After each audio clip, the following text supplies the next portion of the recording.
Hello नमस्ते, हर हर महादेव। हम आप सबके भाई दीपक दीपांशु। तो भैया आज हमरो सब खातिर लेकर के आइल बनी एगो लभर बोलबम सॉन्ग बा, सावन गीत ह।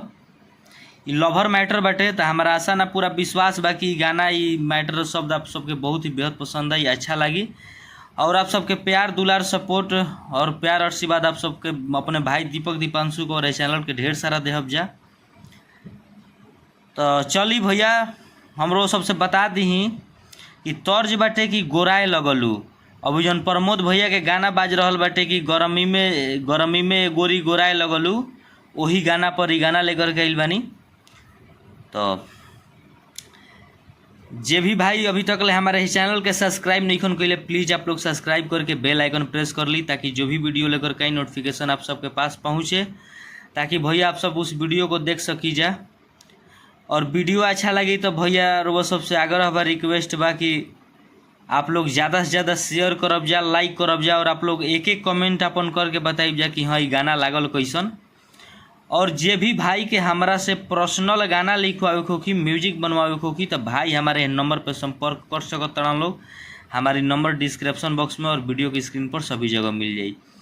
तो चली हमरो सबके ज़्यादा देर ना करते हुए मुखड़ा के डमी करके सुनावत तनी। सिंगल सॉन्ग बा, लभर मैटर बाटे, सावन गीत ह। तर्ज बा गोराए लगलू, प्रमोद भैया के गाना पर ही गाना बा। तो हम मुखड़ा के डमी करतानी।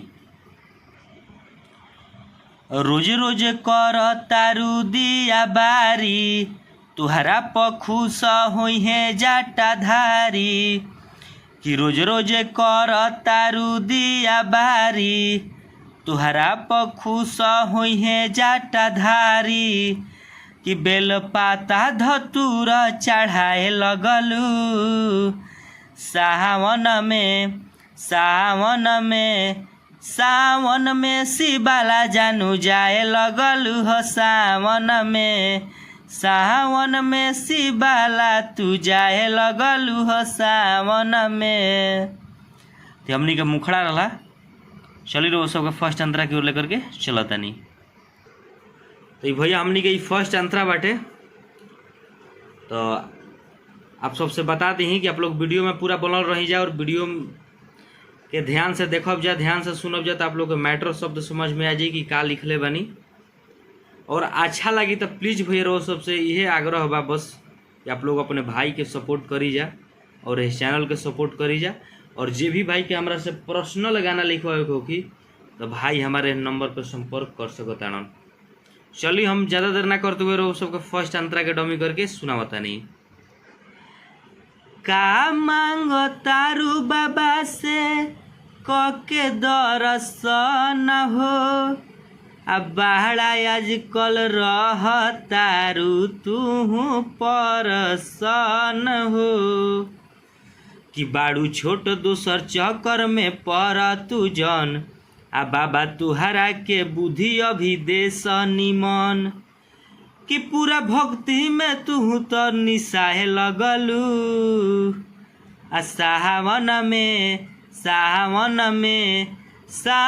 में शिवाला तू जाए लगलू हो। सावन में शिवाला जानू जाए लगलू हो सावन में। तो चलिए हमारी गाना मैटर वीडियो कैसा लगल आप सब कमेंट करके जरूर बतलाइब जा। और अच्छा लगे तो प्लीज़ आप लोग अपने भाई के सपोर्ट जरूर करब जा। चलिए नेक्स्ट सॉन्ग के लिए टाटा बाय बाय। जय हिंद, जय भारत, जय हो भोजपुरिया समाज, जय हो माई सरस्वती।